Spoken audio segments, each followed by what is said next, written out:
Hello ସାଙ୍ଗମାନେ, ଆଜି ଥିଲା ମୋ ଦିଦିର ଜନ୍ମଦିନ।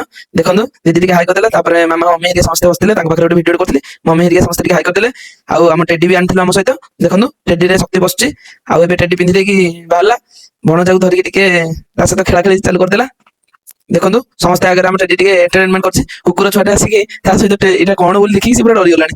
ଦେଖୁନାହାନ୍ତି ସେ ଡରିକି ଏକାଥରେ ଭାଗିଛି। ତାପରେ ଏମିତି ସମସ୍ତଙ୍କ ଆଗରେ ଟିକେ ଡ୍ୟାନ୍ସ ଟିକେ ହଉଥିଲା। ତ ଏବେ ଆମେ ଚାଲିଲୁ ଆମ ମେନ୍ କାମରେ, ଖାଇବା। ଦେଖନ୍ତୁ କେତେ ଟେଷ୍ଟି ଟେଷ୍ଟି ଖାଇବା ହେଇଛି, ବରା ହେଇଛି, ଆଉ ସେ ପକୁଡି ବି ହେଇଛି। ଏଠି ଦେଖନ୍ତୁ ମଟନକୁ ରନ୍ଧା ଚାଲିଛି। ମଟନର ବାସ୍ନାଟା ପୁରା ଜବରଦସ୍ତ ଆସିଥିଲା। ଆଜି ଖାଇବାଟା ପୁରା ଜବରଦସ୍ତ ହବ। ଆଉ ଦେଖନ୍ତୁ ଆଉ ପୁରା ହେଇଗଲାଣି ଜିନିଷଟା। ତାପରେ ଏପଟେ ମାଛ ବି ଛଣା ସରିଥିଲା। ତାପରେ ସବୁ ଦବେଇକି ଟିକେ ମାଛ ଛଣାରେ ଟିକେ ଖାଇଚାଲୁ। ତାପରେ ଏଠି ସେଲିବ୍ରେସନ ଷ୍ଟାର୍ଟ ହେଲା। ଦେଖନ୍ତୁ ଏଥର ଦିଦି ଆସିକି ଛିଡା ହେଇଗଲାଣି।